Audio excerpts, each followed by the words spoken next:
আর এবার পশ্চিম মেদিনীপুরের দাসপুরের দিকে নজর রাখবো। কেন? তার কারণ এসআইআর এর যে ফর্ম তা তো বিএলওর বিলি করার কথা বাড়ি বাড়ি, কিন্তু সেই কাজটাই করছেন বিএলওর স্বামী। কেন করছেন? দাসপুর 2 নম্বর ব্লকের কেলেগোদা পূর্ব বুথে একেবারে শোরগোল পড়ে গেছে। আরো বিস্তারিত জানাতে পারবে এই বিষয়ে সুকান্ত রয়েছে আমার সঙ্গে। সুকান্ত, এনুমারেশন ফর্ম তো বিএলও বিলি করবেন, তার স্বামী এই কাজটা কেন করছেন? কি অভিযোগ? দুদলেরই উপস্থিত থাকেন সোনিয়া, সেই অভিযোগে তুলেছেন এলাকার বিজেপি নেতৃত্ব। তাদের দাবি যে তৃণমূল নেতা তার স্ত্রী তিনি কাজ করার কথা বিএলও, অথচ স্বামীর হাত দিয়ে বাড়ি বাড়ি বিএলওর এই এসআইআর ফর্মে পাঠানো হচ্ছে। এবং সেই ফর্ম কেন দিচ্ছেন এই নিয়ে কিন্তু নির্বাচন কমিশনে তারা কিন্তু অভিযোগ জানিয়েছেন। পুরো বিষয়টি নিয়ে তারা দাবি করছেন যে একজন স্ত্রী তার স্বামী এইভাবে তার স্ত্রীর হয়ে তার বিএলও ডিউটি পালন করতে পারেন না, পুরোটা বেআইনি এবং কঠোর শাস্তির দাবি তুলেছেন। পুরো বিষয়টি নিয়ে কিন্তু বিজেপি অভিযোগ করেছে। তৃণমূলের পক্ষ থেকে সমস্ত অভিযোগ অস্বীকার করা হয়েছে। তাদের দাবি যে দল এর মধ্যে কোনো কিছুতে ইনভলভ নেই, আর এই ধরনের রাজনীতি করছে বিজেপি। বিজেপির এটা কাজ, তারা এইভাবেই তারা রাজনীতি তারা বিরুদ্ধে অভিযোগ করে এইভাবেই। বেশ সুকান্ত, এবং বিএলওকে শোকজ করা হয়েছে দাবি ভিডিওর। বেশ 169 নম্বর বুথে তো রিনারানী হাজরা নিজে আজকে এনুমারেশন ফর্ম বাড়ি বাড়ি বিলি না করে তার স্বামী শাসক দলের বড় নেতা অসীম হাজরাকে দিয়ে বাড়ি বাড়ি ফর্ম বিতরণ করছিল। এই অভিযোগ আমাদের কাছে আসে এবং তার একটি লাইভ ভিডিও আমি পাই। ওনারা এই যে কাজটা করেছে এটা খুব জঘন্য কাজ, এই কাজ উনি করতে পারেন না। এটা সম্পূর্ণ আমাদের নির্বাচন কমিশনের বিধিকে লঙ্ঘন করে উনি এই কাজটা করেছেন। আমরা চিফ ইলেকট্রাল অফিসার এবং আমি বিডিওর কাছে, ইআরওর কাছে ওনার বিরুদ্ধে দৃষ্টান্তমূলক শাস্তির আমি দাবি জানিয়েছি। বিজেপি অভিযোগ পার্টি অভিযোগ করবে, কাজে নেই, কর্মে নেই, পাড়ায় নেই, বুথে ঘোরার নেই, কিচ্ছু নেই, কোথাও একটা লক্ষ্য করে করতে পারে। তবে এই ব্যাপারে আমাদের কোনো ইনভলভেশন নেই। কোথায় কোন বিএলও অসুবিধে করবেন সেটার জন্য নির্বাচন কমিশন আছে, তারা সিদ্ধান্ত নেবেন। উনি আমাদের সঙ্গে কোনো যোগাযোগও নেই, আমরা ওনার ব্যাপারে কোনো ইনভলভেশনও নেই। আর এবার নজর রাখবো খয়রাশোলের দিকে, কারণ সেখানে অনেকের নাম উধাও হয়ে গেছে, বিএলওর নাম পর্যন্ত নেই। ভোটার লিস্টে নাম নেই অনেকের। কতজনের নাম নেই, কেন নেই, এখনো পর্যন্ত কি জানা যাচ্ছে? সুপ্রতিম আরো ডিটেল জানাতে পারবে বিষয়।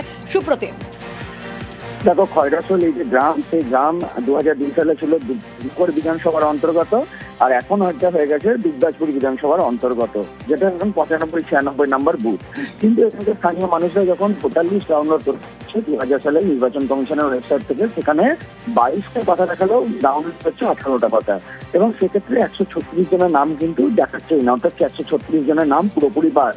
আর তাতে এখানে মানুষ আতঙ্কে রয়েছে, কারণ যার নাম বাদ দিয়েছে তার মধ্যে এখানে রয়েছে ওই বুথের বিএলও, আর তার পাশাপাশি ওখানে যারা স্বাধীনতা সংগ্রামী একজন ছেলে তার নামও বাদ, এসব গ্রামের অনেকের নাম বাদ। আর এতেই হয়েছে আতঙ্ক। আজকে শতাব্দীরাই সেখানে যখন গেছিল ওই এসআইআর ক্যাম্পে, সেখানে গিয়ে তিনি নিজেই অবাক এই ঘটনা দেখে। যদিও সেখানকার যিনি দুর্গাপুরে যিনি বিজেপি বিধায়ক আছেন, তিনি বলেছেন ব্যাপারটা তাকে নজরে এসেছে, ইতিমধ্যে নির্বাচন কমিশনে জানিয়েছেন, কাউরি নাম বাদ যাবে না, এটা কিন্তু দেখা হচ্ছে। যতই যা বলুক, এলাকার লোকরা কিন্তু যথেষ্ট আতঙ্কেই রয়েছে। বেশ প্রবলেম হয়েছে, আমরা বিগত 1989 থেকে খয়রাশোল বসবাস করছি। ইদানিং সেই সময় থেকে ভোট দিয়ে আসছে আমার বাবা। তো এখন 2002 লিস্টে দেখা যাচ্ছে যে সেখানে আমাদের কাউরি নাম, বাবা মা কাউরি নাম। চিন্তা তো অনেকটাই আছে।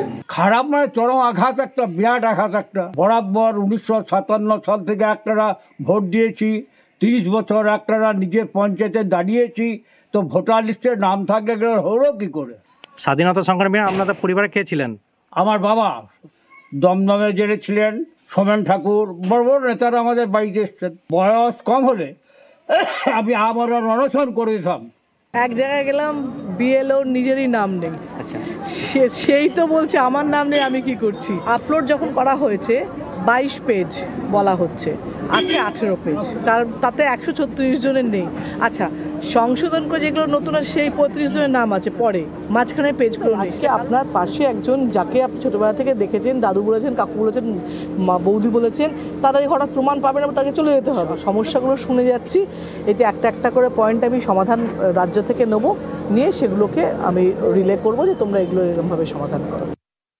আমরা বলতে চাই এই ধরনের কোনো ঘটনা আমাদের কাছে আসার পরেই আমরা তৎক্ষণাৎ সেটা ইলেকশন কমিশনকে জানিয়েছি। তাদের কোনো রকম চিন্তা করার প্রয়োজন নেই। ইসিআই থেকেই আপলোড না হওয়ার কারণে আজকে সম্পূর্ণ সেই বুথের ভোটার তালিকা আসেনি, যে কারণে বিএলওরা যখন বাড়ি বাড়ি যাচ্ছে তারা সেই পাড়াতে ভোটার তালিকা তারা দিতে পারছে না।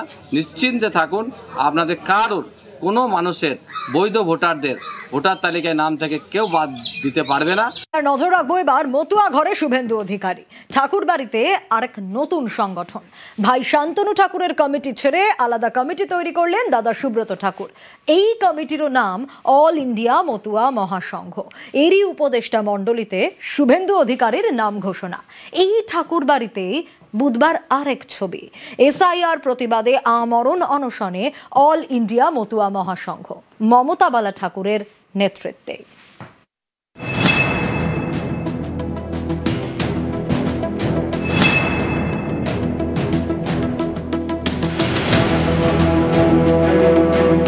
অল ইন্ডিয়া মতুয়া মহাসংঘ মতুয়াদের সংগঠন। এই সংগঠনের নামে এতদিন দুটি কমিটি চলত। একটি কমিটির মাথায় তৃণমূলের রাজ্যসভার সাংসদ মমতা বালা ঠাকুর, আরেকটিতে ছিলেন দুই ভাই, বিজেপির শান্তনু ঠাকুর এবং তার দাদা সুব্রত ঠাকুর। এবার ভাইয়ের কমিটি ছেড়ে নিজের কমিটি তৈরি করলেন দাদা, তারও নাম অল ইন্ডিয়া মতুয়া মহাসংঘ। এই নতুন কমিটির উপদেষ্টা মণ্ডলীতে বিরোধী দলনেতার নাম ঘোষণা করা হয়েছে। প্রধান উপদেষ্টা মণ্ডলী তাতে আছেন শ্রী শুভেন্দু অধিকারী মহাশয়, বিধায়ক এবং পশ্চিমবঙ্গের বিধানসভার বিরোধী দলনেতা সুব্রত ঠাকুর উত্তর 24 পরগনার গাইঘাটার বিজেপি বিধায়ক। তিনি বনগাঁর বিজেপি সাংসদ তথা কেন্দ্রীয় প্রতিমন্ত্রী শান্তনু ঠাকুরের দাদা। এতদিন ভাইয়ের সঙ্গে সংগঠনের একই কমিটিতে ছিলেন সুব্রত। মঙ্গলবার থেকে তার নতুন কমিটি, তারও নাম অল ইন্ডিয়া মতুয়া মহাসংঘ। পুরনো কমিটির সংঘাধিপতি শান্তনু ঠাকুর আর নতুন কমিটির সংঘাধিপতি সুব্রত ঠাকুর। যে মতুয়া মহাসংঘটা ছিল সেই মতুয়া মহাসংঘ ঠিকভাবে পরিচালনা হচ্ছিল না, তার জন্য আমাকে নতুন করে মতুয়া মহাসংঘ তৈরি করতে হলো। একই রেজিস্টার্ড নাম্বার এবং একই নাম। দুই ভাইয়ের মধ্যে দূরত্ব না, আমার কতগুলো ফোরে যারা আছে দালাল আছে তাদের নিয়ে অসুবিধা, আর সেটা যখন আমি শুধরাতে পারলাম না, তার জন্য আমাকে নতুন মতুয়া মহাসংঘ তৈরি করতে হলো। সুব্রত ঠাকুরের নতুন কমিটির উপদেষ্টা মণ্ডলীতে শুভেন্দু অধিকারী ছাড়াও রাখা হয়েছে হরিণঘাটার বিজেপি বিধায়ক অসীম সরকারকে, আছেন বনগাঁ উত্তরের বিজেপি বিধায়ক অশোক কীর্তনিয়া, বনগাঁ দক্ষিণের বিজেপি বিধায়ক স্বপন মজুমদার সহ আরো কয়েকজন বিজেপি বিধায়ক। মতুয়া মহাসংঘ একটাই, আমাদের মধ্যে কোনো ভাগাভাগি নেই। মতুয়াদের ভালোবাসি, ঠাকুরবাড়ি ভালোবাসি, যে ডাকে তার ডাকে আসি। আমরা বিজেপির মতুয়া মহাসংঘ করতে চাই না, আমরা টিএমসির মতুয়া মহাসংঘ করতে চাই না। তো মহাসংঘ স্বতন্ত্র, কে কি করেছে এটা নিয়ে আমার কোনো জবাব নেই। কে কার রাজনীতি করবে সে তার ব্যক্তিগত ব্যাপার না।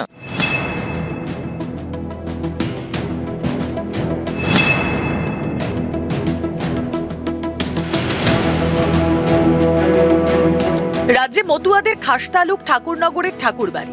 এই ঠাকুরবাড়ি এখন অনেক দিন ধরে আড়াআড়ি বিভক্ত। একদিকে বিজেপির সাংসদ শান্তনু ঠাকুর, বিধায়ক সুব্রত ঠাকুর, আরেকদিকে তৃণমূলের রাজ্যসভার সাংসদ মমতা বালা ঠাকুর। এই মমতা বালার ডাকেই ঠাকুর বাড়িতে এসআইআর প্রতিবাদ। বুধবার থেকে বীণাপানি দেবীর ঘরের সামনে আমরণ অনশনে মমতা বালা ঠাকুরের নেতৃত্বাধীন অল ইন্ডিয়া মতুয়া মহাসংঘের সদস্যরা।